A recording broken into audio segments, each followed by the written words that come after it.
Hello, and welcome to Movies We Dig, the podcast about film, antiquity, and everything in between. I'm Colin McCormick. I'm Elijah Fleming. And I'm Christy Vogler. And today we're talking about Troy, a 2004 historical epic directed by Wolfgang Petersen, written by David Benioff, and starring Brad Pitt and Eric Bana, and many others as well, but it became too long to list, so I'm going to just cut it off right there. And this is the second of our re-reviews where we revisit some of the movies that we covered when Elijah and I first started the show several years ago. And it's part of our updated, sort of as we've grown and gotten a little better at this. Part of that update is our super special guest today.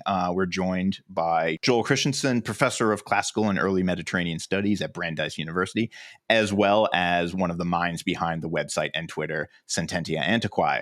Welcome, Joel. Thanks for coming back to the show. It's always a pleasure to have you. Hey, thanks for having me. So we'll start with you, because I'm sure we've talked about this movie at some point in time, but just to sort of get it on record, Joel, do you dig Troy? I don't know how to answer that question, and that's the worst soundbite. But let me say, I dig it more than I dug it before. Okay. I assume you've seen this movie before. Did you see it in theaters? Yes, I did. Do you want me to set a scene for that? Yes. Yeah, please, if you could, paint us a picture. So the scene is 2004. Well, that's the time. And the place is Lower Midtown Manhattan. I was in grad school at NYU, and for better or for worse, I'm a homerist, and I was already a homerist then. And so like this movie coming out was the worst, best thing to ever happen to me, because of course everyone knew I had to go see it. And then second, everyone wanted to talk about it. But the worst part of it is I went to see it and I kind of wanted to die. I saw that coming. Right? Like I was like, I don't know what happened, because I'm sure we could go over a lot of this in detail, but some of the dialogue is just really bad. Like we can take the worst episodes of Game of Thrones, also a Benioff special, right? And the worst dialogue there, and it's like baby talk compared to like the real crap that you get at parts of Troy. Another thing that I really noticed when I recently saw it is that the actors seem to be in completely different movies. Right? Like, I don't know if you guys noticed that today. Like, Brad Pitt takes it pretty damn seriously. Oh, yeah. Right? Like he's straight up like pensive in the movie. Right? Whereas Brian Cox, I think, thinks he's in a comic book movie. Right. And then Eric Bana, I'm sorry, I know people love him and love Hector, but like he's not given much to work with in that movie. I was watching it recently and I thought, well, where is he? Like, did he just like do a read through and was like, oh, fine, I'll shoot a few scenes. And so, I think when I went to see it, I went with like a bunch of classicists and my wife, who's not in classics and doesn't care. And so we were primed to just hate it, like so much so that I suppressed memories of it for so long, and I remembered certain details about the variations. But the thing about it is that I rewatched it, and everything I just said is true. But I also think it is really interesting in a zeitgeisty way, and I now see it as allegory. I don't know if Peterson did, but it's really hard not to see it as allegorical for America's place as a superpower at the time. I literally wrote in my notes. The first note I have written down is, this is an Iraq War era film. Yeah. And so I think my refusal to rewatch it or reconsider it based, in sound philology is wrong in some ways that we could talk about. But when I was watching it, the thing I kept thinking was about Peterson's rhetoric about power and violence, and the language of like the conquest of Agamemnon had a very coalition of the willing thing going about it. And, originally the whole notion of setting up the warmongering before Helen and not making Helen the casus belli seemed weird. But going back and thinking about it, I was just like, man, this really makes it hit more. And, it's somewhat like, so to add a little more background, maybe I couldn't see it because it was all Troy, but also I started graduate school 2 weeks before September 11th in Lower Manhattan. With everybody I knew, we walked out of the city. I lived in Queens, and then I went back and was supposed to proceed with life as normal. And so I think we are too close to it. Even to this day, I remember there's a terrible, is it Nick Cage movie about 9/11 where Yeah. I remember seeing that in the theater and breaking down in tears, like there's like uncontrollably, and realizing even this shitty movie is enough to trigger the trauma of being alive at that time. But so now viewing it though, and given the current shit show of a war we're living through, rehearing Helen seems like it's a minor thing. Like this is 9/11. It's a terrible thing. There's a terrible loss, but then it becomes this pretext for an insane, endless global war. And so I think I'd also lost the timeline a bit. When you guys asked me to do it, I was like, I was an undergrad when Troy came out. And then I looked, I was like, wait, it was 2004? I have to completely rethink my feelings about this movie. And so, yeah, everything there, I mean, from beginning, maybe just an hour or so of the beginning, it just seems so heavily an Iraq War era film, and the weirdness. So the weirdness of Brian Cox made me think of like the Bush family, right? Him and his brother. I don't think any of them were ever that good with swords, but still thinking about like conquest and dynasty and all the people who get caught up, it really hits in a different way. Yeah. Christy, actually, let's go to you because Eli and I have already discussed this film, but I'm curious to hear what you think about it. Yeah. So for me, this is a more formative film for me in terms of media that got me into ancient history. And I came at it from, I was younger. I would have been just in high school at that point. Yeah, we would have been like 14, 15 probably. Yep. Yeah. Yep. And for me, it was much more viewed in the context of Lord of the Rings and Pirates of the Caribbean. Like that was kind of more my cultural touchstone with this because there's Orlando Bloom in it and as another archer, and he's Pretty Boy Paris. And I think for me coming in, because I was familiar with elements of the Iliad, but I was by no means a Homerist or had read it extensively at that point. So the elements of familiarity, the things I remembered of it, made me enjoy the story. And I will say that watching it again recently, I still really enjoy it from that perspective of if you are not immersed in the history and the literature about this story, it's really interesting how they brought it all together. I will say for our stats, the original Troy episode is the most listened to one. And when I put out just a general question on our social media of like, everyone has one hang up with Troy. What is yours? And I gave some options. Mine is the death of Menelaus, but we'll get into that. And there were so many strong reactions to like people having hangups. Or it's like, oh, those aren't even my hangups. Here's this. I have a friend who's dug at Mycenae who's just like, I can't even. It's like the sun is setting in the wrong place, and it's like 3 hours. The sea is in the wrong spot. Like before we even get to that, like. And I think it's just kind of I was lucky to enjoy it at a time where I wasn't fully immersed in the history of it. I was more involved in the story and like feeling excited to see in a box office movie a story I was kind of familiar with. I loved Greek mythology, but I never had experienced a lot of media about it, not in film. And you've got Brad Pitt, you've got Orlando Bloom, and I was super excited. And so I still really enjoy it for that nostalgia element. And I think I enjoy it overall still.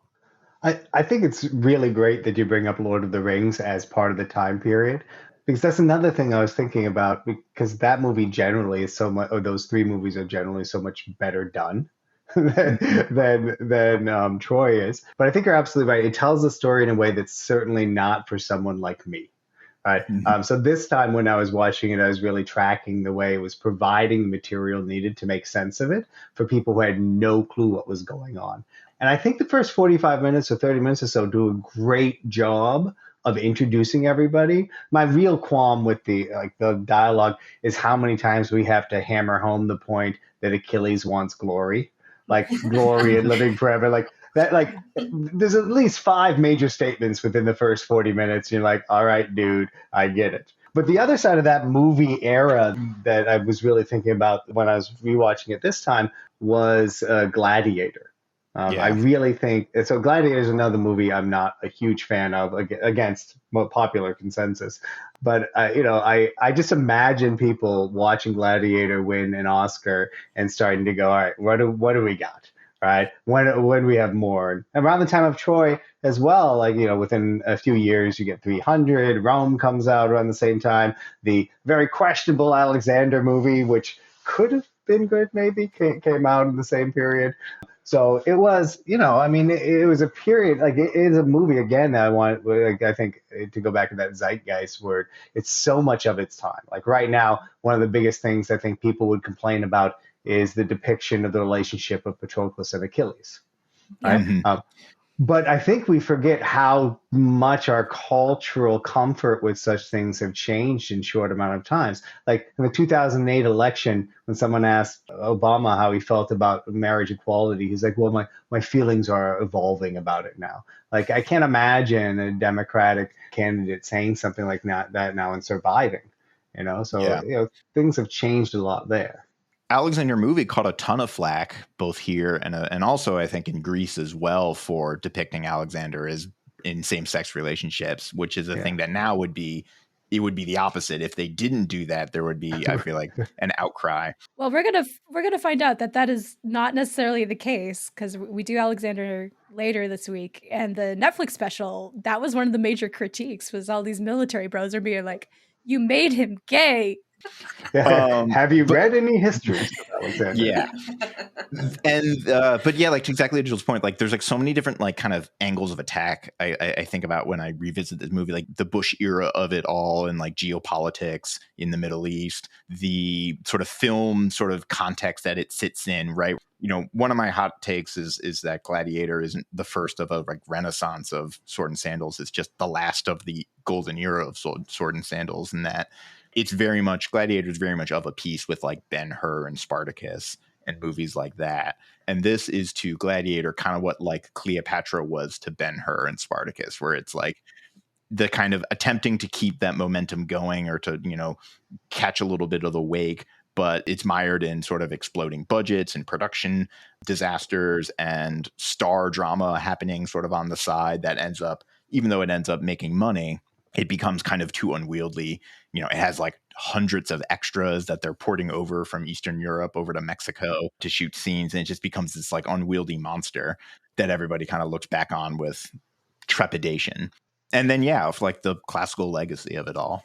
Ironically, it's almost the last thing I think about when I think about this movie is, and even also I forgot about also the Game of Thrones of it all, right? Like, if you have like in 50 years, some film history class is going to be creating like a timeline of cinema, and they're going to have like Gladiator, Lord of the Rings, Troy, Game of Thrones, and they're going to be like negotiating Troy sort of as the kind of bridge between Gladiator and Game of Thrones, or like in the, this kind of teleological construction of film or whatever they're going to. Well, I think combining those two again, I mean, putting it in historical context before talking about the actual film, I think is really helpful, because I'd like to contrast my experience of viewing Troy in Manhattan with viewing Return of the King at a midnight show the weekend it was released. So I was in New York for that. I went, and the energy was crazy. Like people were so into it. They're there to the end. I was pissed off that they didn't have the Taming of the Shire. Like I could handle, like I was ready for another hour, even though it was 3 a.m. But when I went to see Troy, I think people were kind of ambivalent. Like there wasn't excitement about it. I do think that some of the energy there was, all right, this is going to be a disaster. Let's see what happens. And, so one of the things I wonder is like, who is Troy for? Right? Like Lord of the Rings is clearly for Lord of the Rings fans, but it's also so slickly made that it's built to convert people, right? To create a narrative world. In a way, I actually think that Game of Thrones, for all of its later faults, is really successful at achieving, right? So I want to contrast those timescales. But you go back to Troy and you're like, well, who's it for? Because it wasn't like campy enough to be fun. Like it's not a fun movie. I just want to say that. Like it's not fun, right? But the same token, like it's not inventive or like coherent enough to be really good, right? It's just a piece that's there that we're talking about because it's about ancient Greece. Yeah, and I read it very much as kind of like a runoff, like sort of a shadow of Gladiator, where it's trying to capture, it just because Gladiator was a success, like, oh, the audiences, for all of like the 80s and 90s, people, and even I guess like the 70s, like people laughed at the idea of like sword and sandals, like that genre was dead and buried. to even get Gladiator made, like it took a lot of sort of the right people signing off against the general wisdom. And then this one was, I think the logic was just like, yeah, well, Gladiator worked. Let's do it. Slam a big star on it. And then in my like sort of, producer formula that equals money. Yeah. Which they weren't totally wrong about. But also, I mean, they had a director who could tell a compelling story, right? I mean, it's Das Boot Peterson, and it's not like he's a slacker. And so, it's just like, it's one of those things where like not all the pieces cohere, right? It may have been fabulously expensive, but like, I think part of what makes Gladiator work so well is that it is so evenly polished. Like all the roles, all the scenes, everything. I'm glad I know nothing about archaeology because I don't know if I would have been upset at the reconstruction of Rome, but it seemed good to me. And, maybe part of it as well, though, is that the story of Troy is just too damn big, right? Like one of the things that if you look at Wikipedia, Benioff is there saying he didn't want to do with the Iliad because then he'd have to have like cut scenes saying 9 years later. And I wanted to be like, well, dude, you missed the point of the Iliad then. Yeah. Like you clearly haven't read the poem. And so setting aside, right, that Troy is not the Iliad, right? But then I think about like, what is the movie trying to do? I think it tries to tell the whole story of Troy and does do some inventive things that you could say are Homeric in the flattening, the sort of the bending of time and the changing around of characters. And then, the point Christie made later, the early death of Menelaus, I'd go so far as to say that's almost a Euripidean innovation, right? Because what that does is it allows Agamemnon's lust for power to reign supreme. Yeah. And I think part of the premise for the Benioff and the screenplay of this was presenting the story of Troy without the gods. And that is another major hangup for a lot of people. But that was something I kind of always liked about this movie because they don't remove religion, and the gods you can see have like a very strong presence in terms of decisions being made by mortals. They saw enough of the films from the 60s and 70s and being like, we don't know how to depict Greek gods really well. So let's just cut them out. Let's be inventive with the way we present them. And like the whole storyline with Apollo, I mean, that was kind of the storyline I liked, is they attack the Temple of Apollo and eventually the plague comes and, they're able to get rid of Chryseis as a result of that. Like there were some really interesting, smart cuts and reimaginings that helped make the story make sense for someone who is not fully immersed in the original poem. I 100% agree with you about those choices, right? And I also don't think they're really anti-traditional or Homeric, right? I mean, the fact is, Chryseis and Briseis have no like place outside of the poem. They're basically just made up, so that doesn't bother me. And putting the gods to the side, I think, is absolutely necessary for modern audiences. We just don't they just seem silly or they seem campy. Like there's no real easy way to do it. This movie has kind of an odd attitude towards religion where it sort of likes it in the broadest way, where like, guys like Hector will spout off about like, I honor the gods, or honoring the gods is good. But then he'll like, the priests are kind of like villains, or like, the Trojan priest. I don't know who he's supposed to be, but he's like, oh, like bird signs. And then Hector is like, that's stupid. Like he's very like skeptical and secular. Like he's in the sort of, if Hector is kind of this crystallization of like the early 2000s American man, he's like reverent of religion, but skeptical and totally secular and practical in his day-to-day life. And that scene that you just mentioned, I actually think is one of the indications that the screenwriters were actually reading the Iliad and taking some elements, because that's integrating parts of Hector's speech to Polydamas in book 12 of the Iliad, which like only bird signs are best, like defend your country. And so I think it's interesting that you bring that up, because I always felt that Achilles' sacrilegious behavior was one of my hardest things to accept, because it just doesn't seem consonant with Achilles' character in the movie, much less like the traditional character. Although, again, it's still minor, and I understand it moves the plot along. But this time, too, when I was watching that movie, I was like, oh, this is hubris. This is even beyond Achilles. Eli, how about you? You've been... Yeah, I think I've enjoyed hearing all of you guys talk about this because I think I feel so many different little ways about this movie that I also feel like I can never very easily say I dig it. But I do enjoy watching it. I think I was also 14. I went to see it in theaters. I was really interested in history, and so I was excited about it because I really liked Gladiator. That is definitely the line that I drew between those two things. But I think, I was 14, so my dad had to take me. So I watched Troy in the theater with my dad. And I think I'm always just kind of embarrassed to say that I enjoy it. Like knowing everything that I disagree with, and I don't know, some of the choices I agree I think work really, really well. I don't mind that Menelaus dies. I think it's kind of makes a lot of sense in so many ways. Is it like the Tom Bombadil, right? Where it's like we it's can't like fit him in like what's he supposed to do in the rest of the movie? He would have nothing to do. I guess.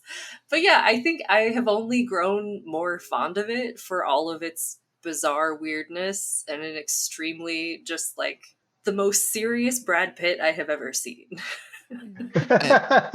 Like there is like not one smile from the man the entire movie, and it feels like he's taking himself a little too seriously, and I think that I like that because I think it's kind of funny.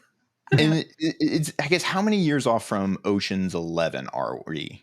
Another movie I really loved. Because Brad Pitt, right, he had done at this point already, he's done like Seven and Fight Club and Ocean's 11, where like his superpower, among others, is like being cool on screen, right? Like he is cool. That's kind of when he's at his best. And then this is a role where he's, or even like, I guess he can be camp too. It's been a long time since I've seen Mr. and Mrs. Smith, so I don't remember how he is in that. But like, yeah, like this is a movie. This is a very self-serious role. I don't know where this thought actually is, and where. No, I guess maybe is it just that I don't buy it? Like I don't buy this attitude from him, and so it just seems so much like he's acting. Well, he had some of the enigmatic brooding that he exhibited in, say, Legends of the Fall. I just feel like, what if we imagined that Troy was like the fever dream of his Legend of the Falls character? Maybe then we could come up with some universe in which it makes sense. But I want to stick to the Achilles character for a minute, or maybe we'll take it character by character. Because if I could go back in time and interview the cast while they were filming, the one question I would ask them is, what movie are you in? just to see, because I think Brian Cox, Eric Bana, and Brad Pitt would give completely different answers, right? And then I'd like to dig up whoever was Ajax and been like, tell me about Ajax. What do you think his role is? But no, so Achilles, like when I first heard about the movie way back when it was being produced in 2003, I thought that Brad Pitt was the perfect casting. Because one, Achilles was supposed to be the most beautiful man who went to Troy, right? And beauty is subjective, but people have been liking him for some time, right? At least a decade at that point. But also he had like spent some time playing edgy and crazy. You mentioned Seven, 12 Monkeys, Fight Club, brooding vampires with Tom Cruise. I mean, he had picked weird roles. I mean, he wasn't on a path to become, DiCaprio, but he was at least like sort of in his wheelhouse was weird guys, right? Who maintained their good looks somehow. He frames it sort of today, like a couple of years ago, he gave an interview, and this is like on Wikipedia, but he kind of framed it as like, I owed the studio for pulling out of another movie, so I ended up in this movie. So he might have been there sort of against his will. But yeah, it's telling, I think, that he never really went back to a role like this. Like he sort of went back to, or he'll take a swing and do a weird role like Benjamin Button or something like that, which is weird. Or do a Coen Brothers movies, right? Or like he'll pick auteurs and smaller films, things like that. Yeah. So maybe when he was doing this, he was thinking, I've made a big mistake. But back to like the lines he gets in his characterization. I mean, I think the one place where they get him down and just right is that moment where I think he's talking to Briseis is like, I'm like all other men, but I just want more. Like, Mhm. it's like, yeah, that moreness, that excess of Achilles gets his character just right. And a lot of the other stuff, him going back and forth about glory, whatever. I mean, I think that's just, it's super hard for people to understand Achilles anyway. I think most people Yeah. I Yeah. know who read the Iliad don't quite understand him. And so I think making him an enigma is the right choice. I find this, I don't know if you all have sort of experienced this, but I find like just when I have to teach Homer or the Iliad, like the Iliad is kind of tougher because I need to do a lot more legwork up front to like explain the rules of the world.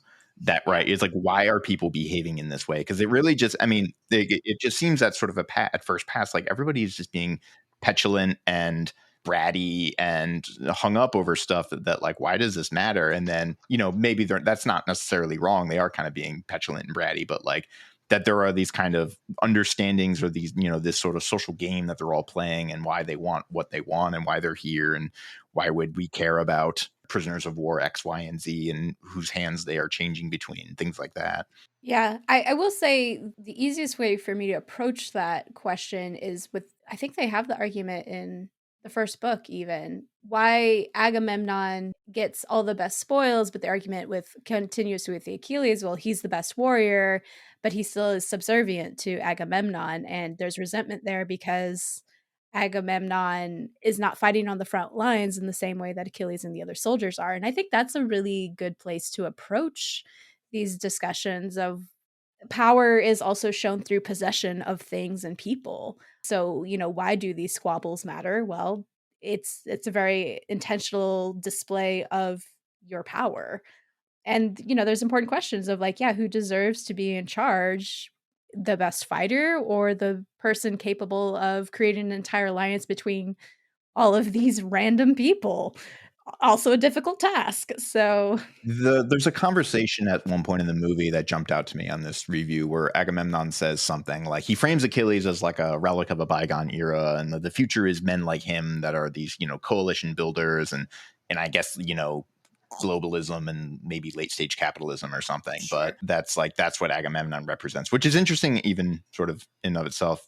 Joel mentioned Euripides because one of the things I think about a lot when I think about Agamemnon is not the Iliad, but a Euripides play about Iphigenia at Aulis that kind of explains why Agamemnon does stuff. And he says at one point, like, I've got all these army here, right? I've got all these soldiers, but like my sort of influence over them is limited and tenuous. And if I can't get them moving onward, I'm afraid they're going to just turn around and sack my city. And because like the army's here and they're going to sack a city. And if I can't get them where they need to be, then it's going to be me. Christy, what you mentioned though about the world building that it does inside, talking about the basic tension between the warlord and the warrior, I think it points out to what the movie does pretty well, which is using with limited language and limited scenes to reference what people like me care about, right? You can see, oh, that's from book one. It takes about 5 seconds on screen, and it's completely anodyne for someone who doesn't want to live with it. But so those things are cool. Those are the breadcrumbs we're looking for. And some of the other things like random figure eight shields and stuff drive the archaeologists nuts. drives them crazy. But one of the things I was thinking about when I was rewatching it as well is the changes it makes to try to take the pressure off of Helen. Yeah. Right. So as you guys probably know, but I don't know if listeners know, arguing about if Helen's at fault or not goes back to like Herodotus and earlier, right? It was basically like the annual essay contest at your school would be, is it Helen's fault or not? It culminates in like Gorgias's, defense of Helen and all sorts of other things. Poet went blind supposedly for picking wrong on this one. Right. Poor Icarus. But then I'm going to make a really radical suggestion in that Troy may be part of a conversation that has taken us through Madeline Miller and Pat Barker and Emily Hauser's books up to Emily Wilson's translation. And that's that, sure, Helen runs away with Paris, but then we find out, she was unhappy. She was married off at 16. And it humanizes her in a way that it's not just about her being beautiful, but also her having this like dreadful experience. And so I just like want to throw some dates out on you. I always thought, well, the beginning of the modern revision of Greek myth was really the Penelope ad. But then I looked at the dates before this episode, and the Penelope ad was released in October of 2005. Oh, all right, yeah. Oh, really? 2005. I thought it was right? way earlier than that. Yeah, and then it wasn't until 2011. What did we get in 2011? Was that Song of Achilles? And then Lavinia's in like 2008, I think, right on the Virgil side. yeah, and then Silence of the Girls is later after than that. And so I'm not going to say that Benioff kicked this all off, right? but we have to see it as part of an intentionally revisionist return to Greek The Helen. Yeah, I remember the other time I recall talking about this film very early on was as an undergrad, I took a sword and sandal film history class, which was very fun. And Troy was one of them. And one of the discussions was depictions of Helen in media. And this one was really interesting because we're supposed to make Helen as sympathetic as possible to a modern audience. So you don't have the mention of a daughter. You show Menelaus being a womanizer. And they even change Helen's backstory slightly to be like, I was taken to Sparta when I was 16. I'm like, no, honey, you were born there. But the point stands, right? Like she had been. I thought you were going to say that she should have been younger, but that's well, that too. She's also been abducted by Theseus before, so this is not her first abduction. And so this. I mean, I don't care for Helen much in this. Like her actual actress depicting her. I like what they're doing with the story to try and show how important this choice was for her for like her first instance of like really choosing for herself and having to live with the consequences of that choice. And she does regret it, not for the reasons that are given in the Iliad, but there's still that element there. So it's really weird that I like some of the choices that were made with the story of Helen, but not how Helen actually acted in the movie, because it was I was like, just put a piece of cardboard in there with Helen written on it and let everyone talk around her, and it's basically the same thing. Supposedly, like Peterson originally didn't even want to cast a Helen at all, and then his logic was because if she's supposed to be the most beautiful woman in the world, then that creates a sort of conundrum. I mean, there's many conundrums with Helen of like her fault, yes or no, like that whole conundrum, being the most beautiful woman in the world. Some of the names thrown about casting were, I mean, basically every actress that was famous in that time, right? Catherine Zeta-Jones, Katie Holmes, Halle Berry, were all, I think, possible. I don't know how credible any of these are, but rumors abound over who might have been Helen. I will say, like, I think they did something really clever at the very beginning of the movie to kind of get rid of the problem of, like, these epithets of Helen the most beautiful, Achilles the most beautiful, because they have the boy go wake up Achilles to fight the battle. And the boy is just like, oh, I hear you're like indestructible. And Achilles' response is like, well, if that was the case, I wouldn't need the shield now, would I? And it just totally like resets your expectations of like, these are mortal people. It's not mythologized as much. So I think they were smart in some regards with that. Yeah, but that scene you mentioned though, like it's one of those that really showed me their attention and what type of movie they were making, because that was kind of fun. It was playful, and then that first the first battle with Boagrius, is that his name? They go out there like it's comical. It feels like this is in fact Gladiator, and then there's almost no fun after that. Like it's just like I love the first 10 minutes of the movie. Maybe Hector now? We've done Achilles, we've done Helen. Should we jump to Hector? Yeah.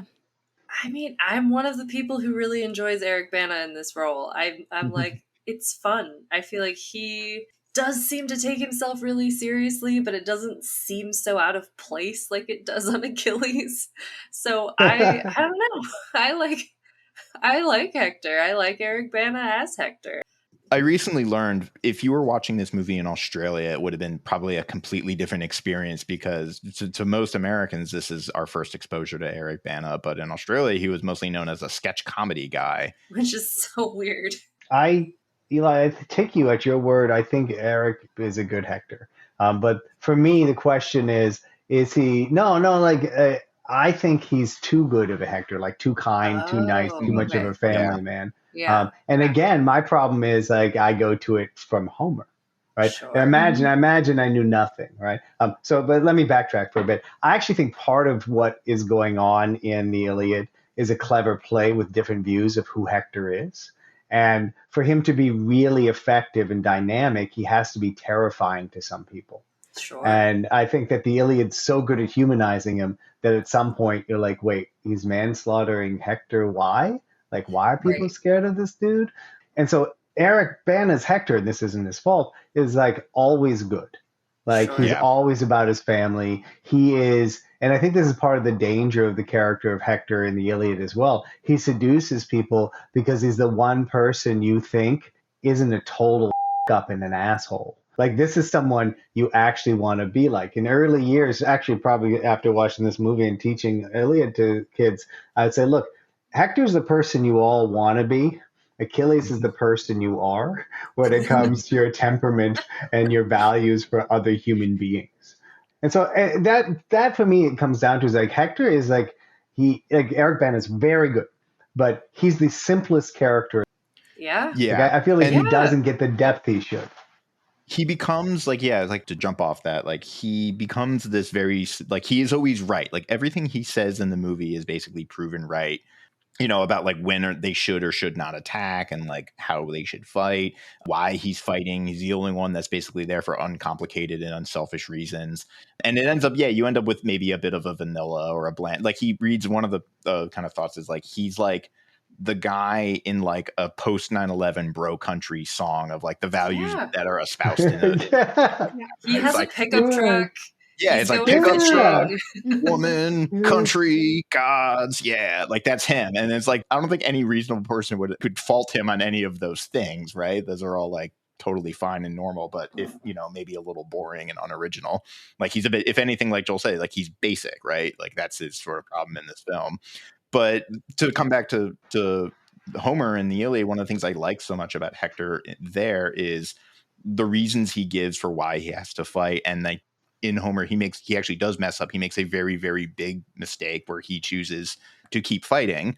And various times he says the reason he fights is because he's he's concerned about what his countrymen and particularly people of lower rank are going to say about him. And so he is the one who stays out fighting, and that leads to Patroclus, which leads to Achilles, which leads to his own death. And then before he fights Achilles, he says, right, like, and like he contemplates kind of ways he might get out of having to fight Achilles. And then he basically says, like, no, I have to fight him because I'm the one that brought him into the fight. And what will people say about me if I didn't fight him right now? And I think most tellingly of all of the changes the movie leaves out, he doesn't run away from Achilles. Yeah. Yeah, and like the big difference between what we get with the Homeric characters and a lot of modern characters is we forget that everybody can have complexity. It just takes a little time. And so Hector's like everyone, not to bring Taylor Swift into this, but every one of them is an anti-hero in a way, Yeah. like in sort of the classic way. And the way you were just saying that, I was thinking of like the character arc of Walter White, right? He starts out like first 3 seasons, like I did it all for my family, right? And at the end, like that last season, he's talking to his wife. He's like, I did it all. And she's like, you did it all for your family. He's like, no, I didn't. I did it all for me. And Hector's like, part of what makes Hector fascinating in the Iliad as a dynamic character is his wrestling with the rhetoric of fame that he keeps trying to work through, his love for his wife and child, whom he truly believes both are going to die. All of that like makes it so hard to navigate him as a character. And then so to add to my suspicion that this was innovative for ancient audiences, I would offer the characterization of Hector in the pseudo-Euripidean Rhesus, where he's really just kind of an asshole. Yeah. I was gonna say, like, the change that I think could have made Hector more complex is his relationship with Paris in this movie, where Paris is the dumb little up brother, but Hector loves him anyway, so he'll do this for him. And I love reading the Iliad with students and being like, you guys, everyone hates Paris. Hector is just like, yeet that boy out there to fight Menelaus and let's be done with it. and so this change of like loving older brother, even though it's like he's literally caused, you know, the way it's been framed in this movie is causing this conflict. It was an interesting change to like again show him as a family man, like, you know, blood is thicker than water sort of thing. But I think it would have been more interesting if there had been some more antagonism between him and Paris of just. Yeah, well, especially if it escalated, right? Like Yeah. he in the early parts, like when they're on the boat, he's very friendly, and the last time you looked at me like that, you had stolen Dad's horse or something. And so Yep. he's like maybe not even considering the great big geopolitical steps that his brother kind of took accidentally. And so yeah, if it escalated, I think that would be really interesting. Like at the point where he is fighting Menelaus, he's like, nah man, you're on your own. But yeah, I actually really do like that he is so good, because I think it makes it that much more heartbreaking when he dies, because Mhm. he's like trying so hard to be good, and he's like trying to be this perfect right thing the whole time, and then he dies and it just, that feels so much more tragic. And so I like that. No, I look. I think it's part of what makes the movie work for people, Yeah. because I think it's one of the challenging things about the Iliad and why the Iliad's so often misread in the modern world is that there is nobody good, right? There's nobody No. simple at all, No. and that's really hard to do in a movie that's still too long at 2 hours and 45 minutes, right? Yep. Yeah. If you want to get that type of complexity in a character arc, you need a different medium like long Yes. form television, where I think you Yes. can have such transformations. Mm-hmm. So Christy mentioned, I guess, Paris too, which might be a natural segue of how this is the Orlando Bloom of it all, right? Kind of is this Yeah. obfuscated I like haze. him as Paris. It's peak Bloom, right? Right, Were we yeah. at peak Yeah. Bloom at the time? I Yeah. think as I was watching like his duel, like with Menelaus, I'm like, is Orlando Bloom good in this? I couldn't get, and then like part of me, like I didn't even want to like consider the thought. Like I don't know, but like maybe that's bad. Because yeah, he's like, right. He's hot right now. Or he's he's being floated as maybe a next big star. Right. He's got Lord of the Rings, He is Pirates. the preteen girls crush Mhm. from Lord of the Yes, Rings. very The much. older women like Aragorn Mhm. Yeah. and the younger preteen girls like me were all about Orlando Bloom and his archery. So And the like adults like Sam. Oh, jeez. No, I actually, so I think asking if he's good or not depends again on what you think we're trying to accomplish with Paris. And so Right. my take on this one is this is not an easy role to play, right? Mhm. Like you have to, like, first of all, be, I don't know, attractive, manly, or whatever enough to make people think that Helen would run away from you, right? Without the Mhm. goddesses in the story. And two, not be enough of a creep and a creeper Mhm. that people like hate you and root against you. So you have to like be charming. You have to be not too strong, but also not too weak for people to dislike you. I think it's like there are like several needles to thread at the same time here. Yeah. And then let's compare it to other roles he's been asked to play. I don't think there's much acting at all in Pirates of the Caribbean by anybody, right? Yeah. Except No. maybe, right? Just a good time. And look, there is acting in Lord of the Rings, but Legolas doesn't do much of it. If you just watch Lord of the Rings and you just watch whatever Legolas is doing, because like in interviews he said like he didn't really get a whole lot of direction, and because there was so much like effects, he's like, I don't even know what I'm supposed to be looking at. So there's many scenes where he's just like making a face because he doesn't even know like, what it's supposed to be. So we could say that by comparison, his nuanced performance in Troy is a Yeah. career-making role, right? He did a lot more than face making. Yeah. Yeah. And they tried him out in Kingdom of Heaven, but that it didn't stick. And then I feel Yeah. like we, Look, I think any number of actors would have died in that film. Well, yeah. Yeah. I lost the thread though. Paris, good Paris. or bad? Yeah, Nicolas Cage, good or bad. The other things too is like all of a sudden once Hector dies, he steps up, which is a really interesting element because he, we see him practicing his archery. He gets he gets a few arrows off into Achilles, and he survives. Oh, and before he survives, he also calls us like, "Don't bring the horse in." I'm like, "Oh, now you're Cassandra too." Yeah. He's a smart guy. I thought you were going to bring up Sword of Troy, which we can talk about later. Oh yeah, that's what I thought you were going to. Bring up I'm Sword torn of between Troy. my two biggest hangups, but one of the big contenders is Sword of Troy. Look, when I watched the movie again and the Sword of Troy came up, I was like, how have I completely suppressed this memory? Because this is, like, did you guys ever read the Hitchhiker's Guide to the Galaxy series? Are you you remember the section where you talk about the somebody else's problem field? It's a special technology they use because if things are really weird, your just brain goes, that's somebody else's problem, and you completely deny its existence. I think that was my initial and like 20-year response to the Sword of Troy, because I still don't know why or what it is. Honestly, I think it's the Lord of the Rings of it all. I think they want a magic sword, and because magic swords are big. There's invisible rings in Plato. Why not just steal from some philosophers? I mean, also I think this same year, or maybe within a year, we're going to get a King Arthur movie. So I don't know. I think it's a hot 2004, 2003, 2005 are hot years for magic swords, I guess. They should at least tell us if it's like +5 damage or something. Like, what does the Sword of Troy do for you? Do I have to attune to it? Well, or it's a thing because it comes up like Priam gives him the Sword of Troy.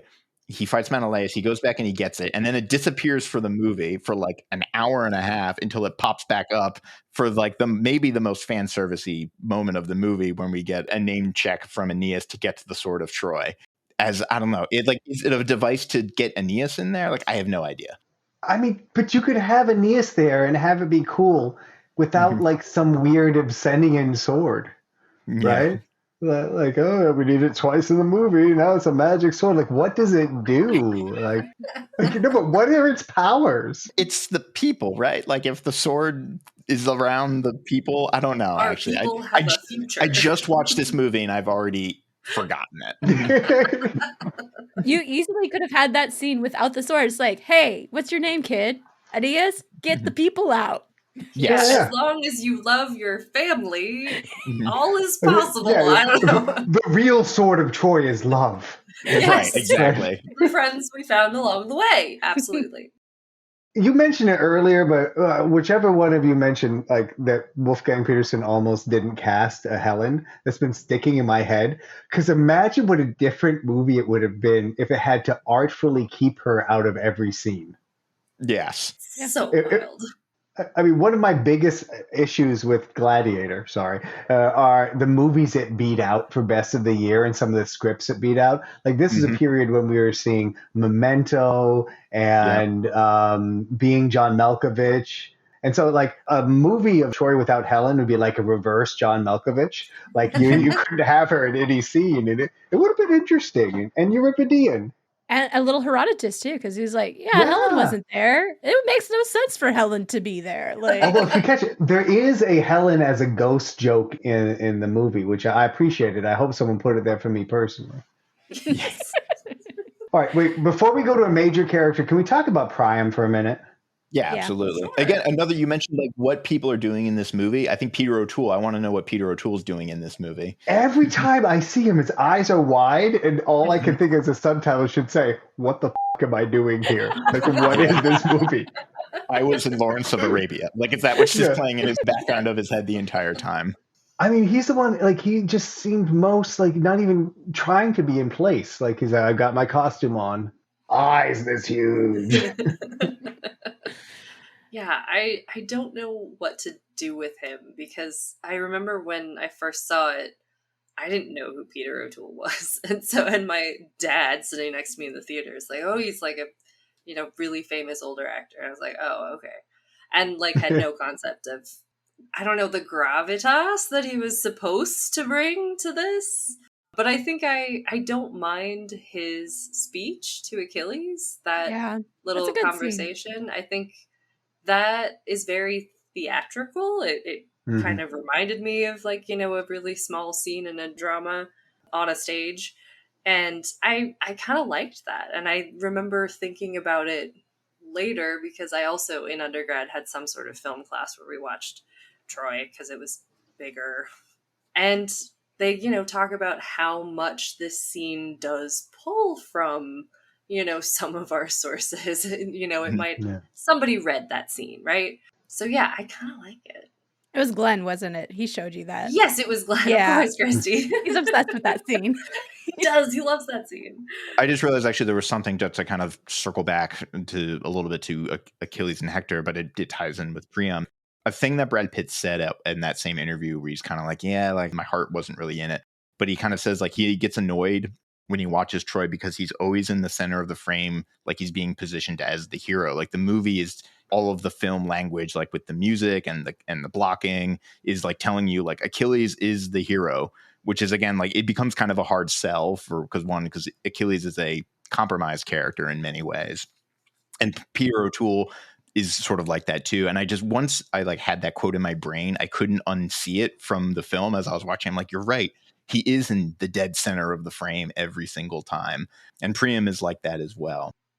Well, and that choice or that tendency of the film, I think, points again to that tension between it not being the Iliad 100%, but then some people not fully being aware of that. Right. And so I think that's part of the problem there, because if you call it Troy and it's all about the story of the fall of the city, and you then follow especially Paris and Hector and the family, all that makes sense and works for me. But I think somehow the movie just gets it's too cluttered, right? It has too much in it. And there's just not room there. And I think the shorthand that you get in film is like, all right, Achilles is important right now. We'll put him dead center and make sure you can see that he's been doing push-ups today. Another thing I kind of want to talk about Priam is his like again like the religiosity of it, where it seems like the one thing that Priam is mistaken on is he's too faithful, or he's too he puts too much trust in the gods, and like that's his hamartia or his flaw, where like Hector and Paris are right about like, no, this is not a thing we should do, or gods aren't going to help us in this, and that becomes his sort of undoing. But I don't know if there's a greater thesis I can spin out of that other than this movie's kind of weird skepticism about superstition. Which kind of brings it back to the allegory aspect of it, of like, how do we read that? Especially if, in the frame of 9/11, we can very much view that as, a religious, cultural attack of sorts. I mean, I think something that we've lost track of now, but that was super clear and uncomfortable then, was the ascendancy of evangelical Christianity in American politics. Like now we accept it as real. It is a thing, right? And at the time, like you can go back and look at articles from when Bush was first elected. People were like, well, this is going to be our first evangelical president. It's kind of weird. Like, what do we make of this? And by 2008, that had pretty much come to dominate the Republican Party. And so I do wonder how much the movie's in not even just a national, but an international conversation about religion, right? Like Peterson isn't like at home in that American context. And we can see it, like if we're thinking about dialogues about religion, we can think about, books like, God is Not Great that came out, in that period, and sort of the rising Islamophobia in Europe at the time, continuing to this day. And how does that enter there? So, I feel like the religious skepticism kind of burns everyone in the movie. Like whether you're coming at it from an evangelical perspective or from a scholarly perspective or an audience perspective, it comes off as a little heavy-handed. Yeah. Because O'Toole isn't just like wide-eyed, like they're staring around, but like he like has in his dining room a giant statue of, I guess, is supposed to be Apollo, but it's influenced by like, I don't know, Hittite gods or something. I'd love to talk to an expert about it, but like I remember watching that scene and this time finding all of that much weirder than Achilles sacking a temple. Yeah. Yeah. I always kind of liked, I mean, I don't know, the reconstruction, the archaeology half of it, for however funky it is, I do think it's fun. It looks lived in, and it's taking a lot of thematic aspects that are recognizable. Maybe not always, in the right place. But get some Minoan columns here and there. We're smashing together, making a bit of a bricolage, we should say. But it's but that's the Iliad in a nutshell anyway, right? It doesn't bother me. That has never bothered me. The llamas bother me, but yeah, like case in point, like the way Achilles, his armor and stuff is styled, I feel like was deliberately to make it look like more kind of recognizable Greek arms and armor, which is, we know that's more of like a 5th, 6th, 4th century kind of BC style, like what his helmet and arms look like. And everybody else is wearing something more akin, we could say, to like Bronze Age warriors. But to Eli, to your point, yeah, exactly. Like Homer itself is this odd hodgepodge of stuff probably from the Bronze Age, stuff from the Archaic period, so like stuff from the 12th century, stuff from the 8th century, stuff from who knows how late it goes, right? I think Joel Yeah. might. No, I no, but I agree. I agree that none of that really bothered me. The one thing that did bother me in this viewing, though, is how washed out the city of Troy is. There's no Mhm. Yeah. way it would have been such a sandy monocolor, right? It's like they hired the colorist from what was that Three Kings movie from the first Gulf War, and they're like, Mhm. make an Eastern city. I mean, even now it's like it's a cliche and kind of a joke, but like the way the movie starts, where it's this like, you know, a shot of like kind of a sepia tone, kind of greeny, orange tinted landscape, and like a woman's voice going like, ah, like over the Yeah. top. And like now that is like parodied heavily. Mm-hmm.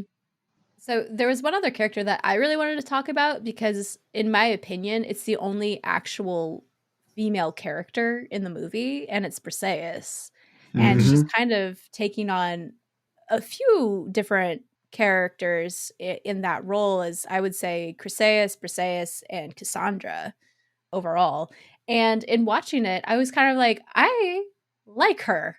I actually appreciate that she is kind of being used as the voice of what probably a lot of women felt at the time this kind of warfare was going on, and asking questions of like, killed your cousin, you killed my cousin, when does it stop? And that's how I actually taught the Iliad as part of my history course. Is like, it was a history course on 3 different time periods in different places, but my theme was mass killing events and like what Mm, are our reactions to those events? Like, how do they come about? What kind of rhetoric is used? What language is used to bring those about? And how are people treated during those events? And what is the fallout from those events? And to me, Briseis in this movie is kind of the character that is most true to that in the Iliad as well, of like the conversation between Hector and Andromache, of like what happens to the women and children of the city once it falls and things like that. So she just took on so much of what the other female characters are in the poem.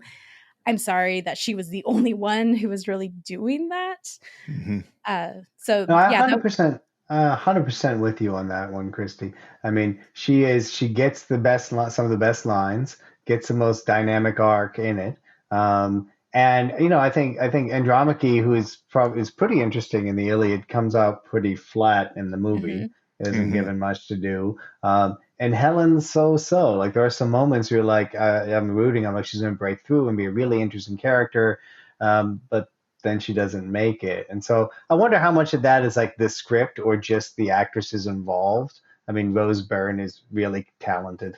I was about to say I'm inclined to give it to Rose Byrne, who's a very, very good actor. And this was, I think, a pretty early, because it was, I think Eric Bana recommended her. But yeah, but I don't know. I guess we should talk about the romance, right? Which was, as on this viewing, was one of the parts that sort of sat ill with me. Of like, every interaction Achilles has with her is incredibly like condescending, right? Where he's just kind of like mansplaining war and the gods to her, and like, this whole thing about like why your interpretation of religion and gods are wrong. And again, because of like the way this movie collapses the timeline of the events, this whole romance is happening over the course of like days. Yeah, it was yucky. I mean, there's not much to say about it. I think she pulls it off as it not seeming completely abusive, but it's still, I mean, I think again, if we made the movie today, it would not be depicted in that way. But I do think that impulse to imagine some agency for Briseis is a powerful one. And in the Iliad itself, we get like really one memorable speech from her, but it opens up like worlds of possibilities. At least there, it tries a little harder. And I think, if anything, I don't know if it was meant at the time, but I think that the Achilles mansplainer thing does come through clearly. And it shows him to be more bluster than anything. And that's one of the things that, like, that's one of the reasons I think I enjoy those scenes, despite their discomfort, is that, I don't buy the Achilles who's training Patroclus to fight in the first scene. Mm-hmm. Like that's like Achilles is he's too certain about things. Like the Achilles in the Iliad is more of an adolescent, like reacting, not some sort of like philosopher, poet, warrior, Mm-hmm. which is what we get for the first 45 minutes. But then he's with her, and I think it sort of like wrong foots him a bit. It makes him Yeah. seem fallible in a way we need him to be. Well, she gets that line where she's like, it would have been easier if you were just an idiot or a brute or something like that. Like, I could almost forgive you for that. But like, knowing that you know what you're doing, you're like, you have a degree of self-awareness, kind of makes me pity you in a way. Yeah, and it's also it's interesting too, like how that relationship was necessary because again, this goes back to the fight between Agamemnon and Achilles, where like the premise is more set up that like Achilles is upset that Briseis has been taken from him because he's made a promise to her already that like she is safe with him. So like he's going back on a promise, and it doesn't come back into it all. It's like no, she's war booty. She is a slave, and you are taking away a rightful prize from Achilles, and he's upset about the loss of his possession, not not the breaking of his promise to someone he might see almost as equal to himself. So that's an interesting change. I see why you need it to happen because oh boy, let's not bring slavery into this. So yeah, right. I think they kind of sidestep a lot of that by having like it's just Briseis. Like there aren't any other captured women or children. Like there are hardly any women in this film at all. No. Yeah. Also, there's no clear slave culture, Mm-hmm. right? Which again is clearly not ancient Greece.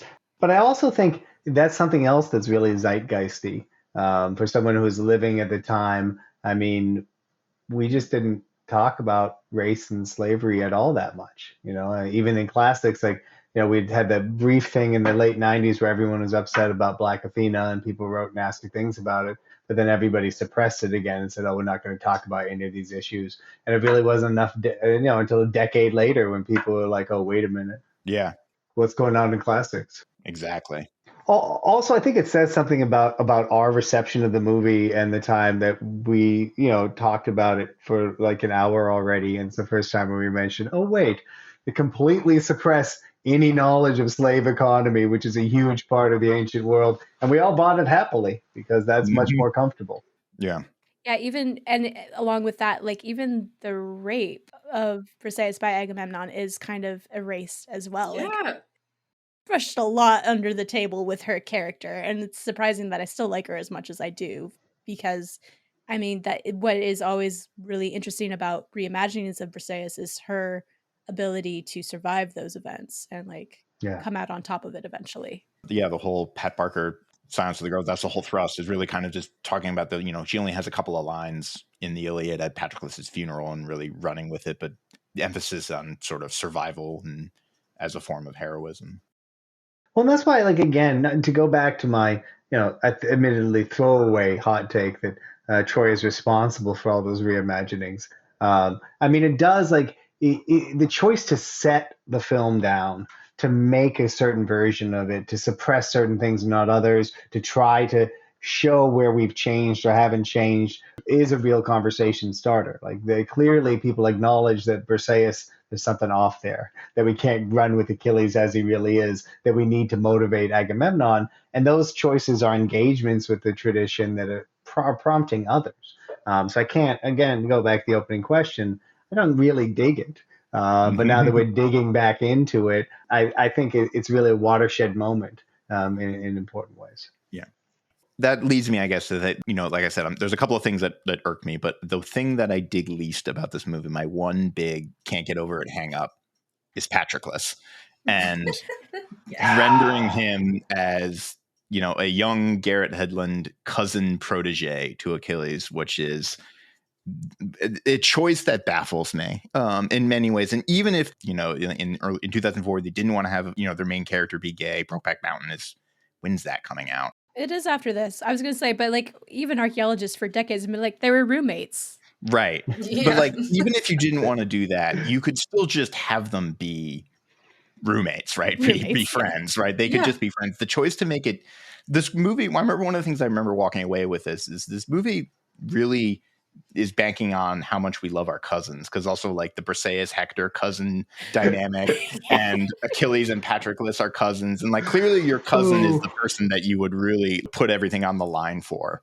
Well, yeah, I mean, you're imagining in some sort of Appalachian Iliad, but no, I think part of the So to me, there are a couple different sides to Patroclus's weirdness in this film.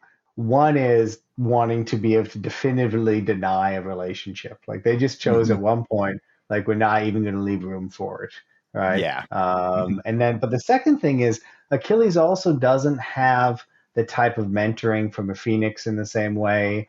He doesn't Mhm. have people there to remind him of that crucial advice from his father, right? Which Mhm. is, to be the best, be better than the rest, and stuff like that. And so like that, like Achilles here, I'm not saying he's infantilized in the Iliad, but his youth and inexperience are fronted, like they're acknowledged, like this is part of who he is.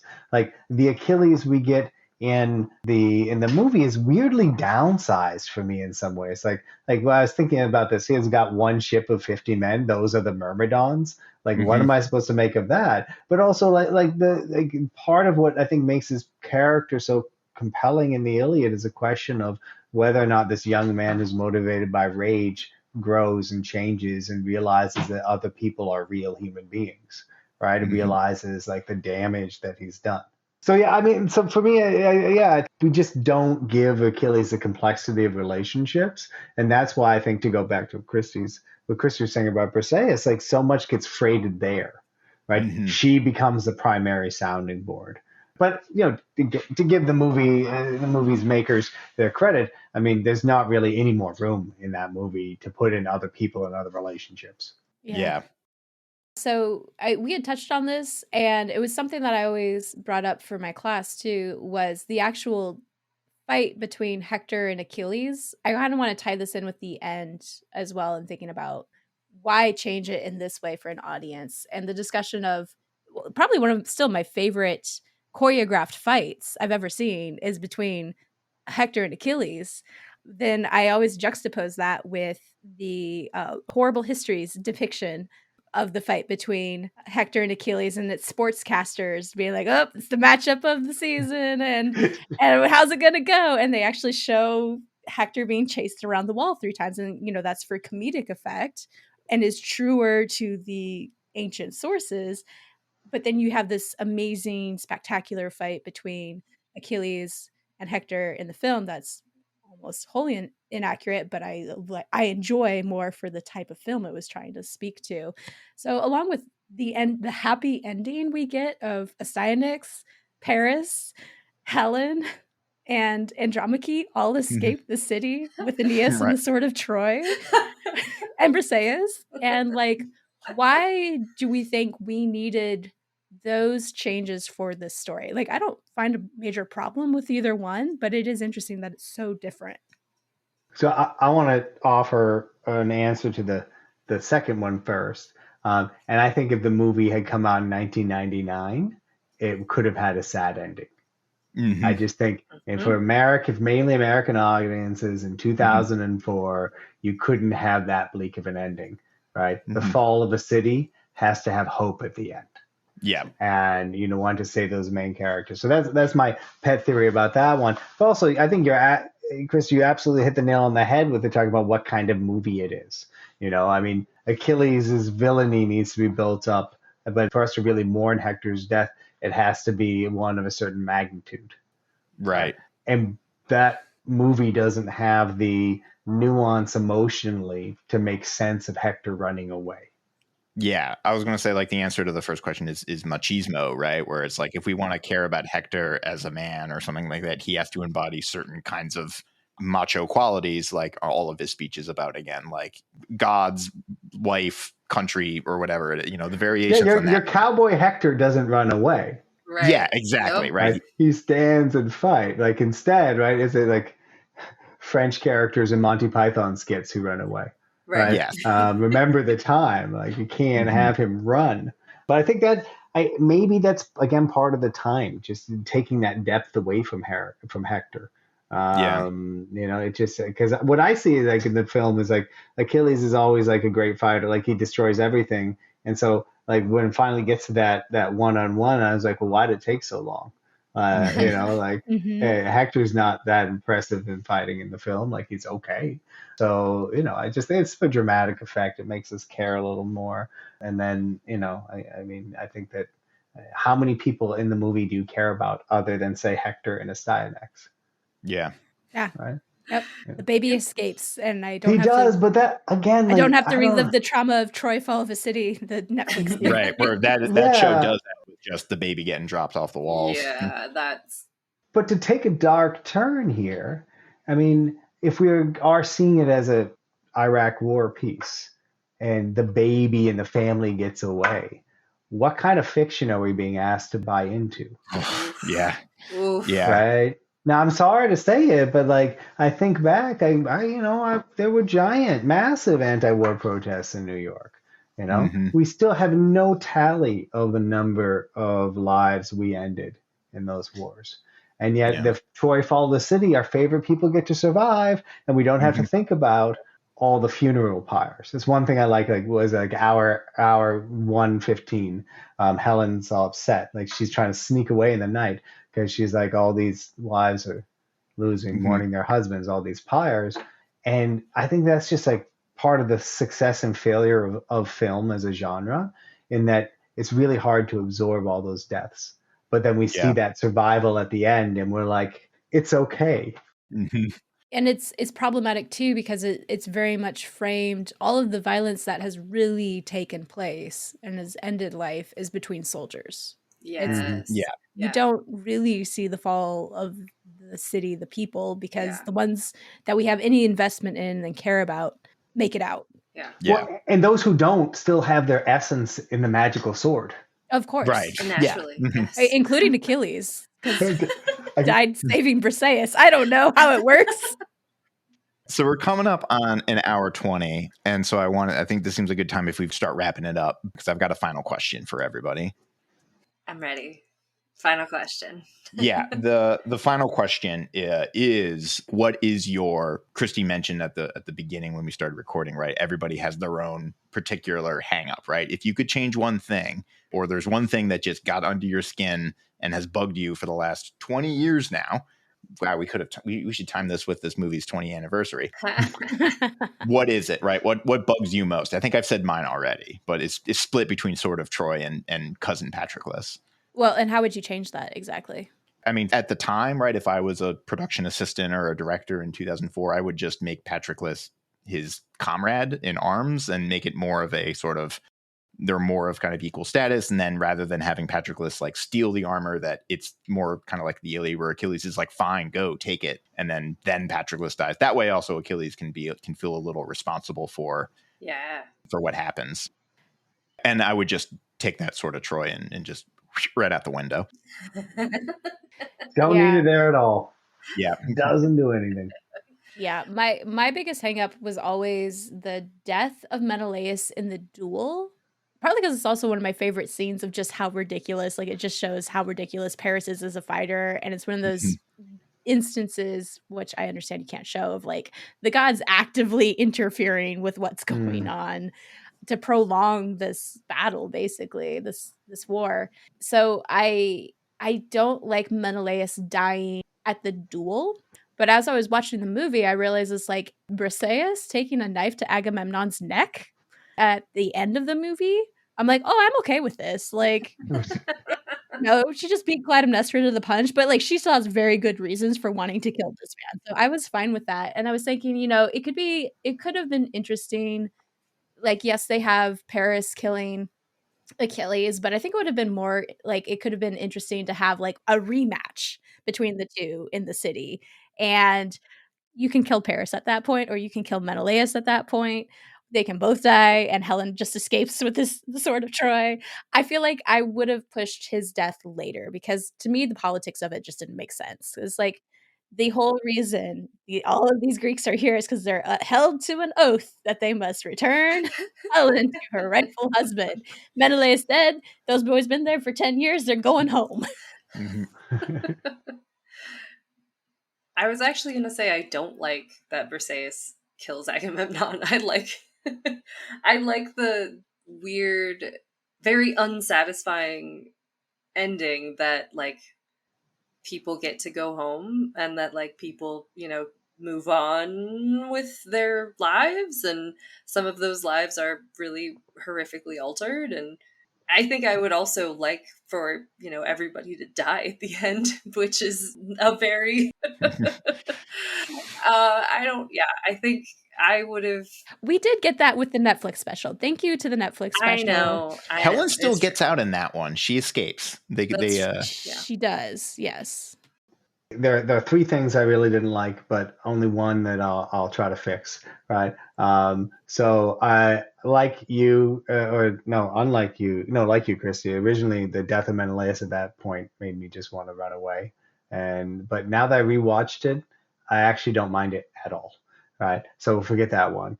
Two, it really, really annoyed me that Achilles was so sacrilegious and didn't care about killing the priests of Apollo. That didn't make sense for me. I don't know why we needed that. I still wouldn't change it because that's the film. Oh, there are four things I'll mention. Four, I think Sean Bean and Odysseus are underutilized in a criminal fashion. Yes. Right? Yeah.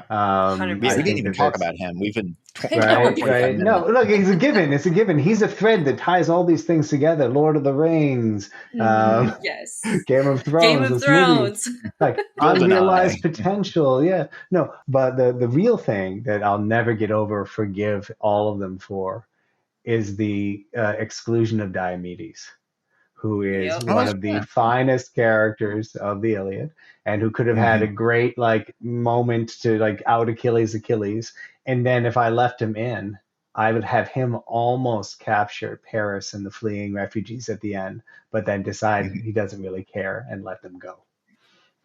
I love this. Yes. I have one other weird final question, just real quick. It's I'm not going to ask if Homer would like this version. I'm going to ask y'all, would Herodotus like this version of Troy? the Trojan War. He would like that it was historicized, right? That it's just a sort of a bunch of pragmatic. Maybe he would want more bride nappings. Sure. Yeah.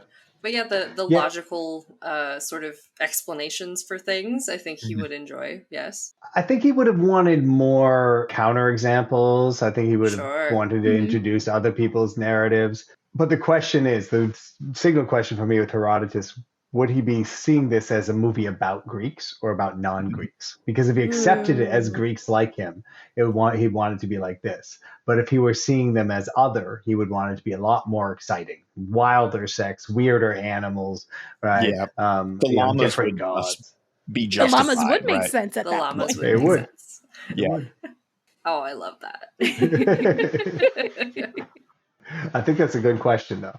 Oh, thank you.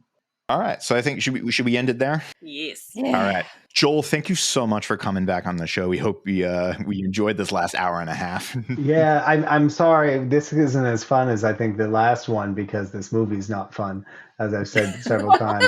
But I promise you, when Tim and I come for In the Name of the Rose, it will be hilarious because the book is amazing and the movie is just bizarre. I'm looking forward to that. I can't wait.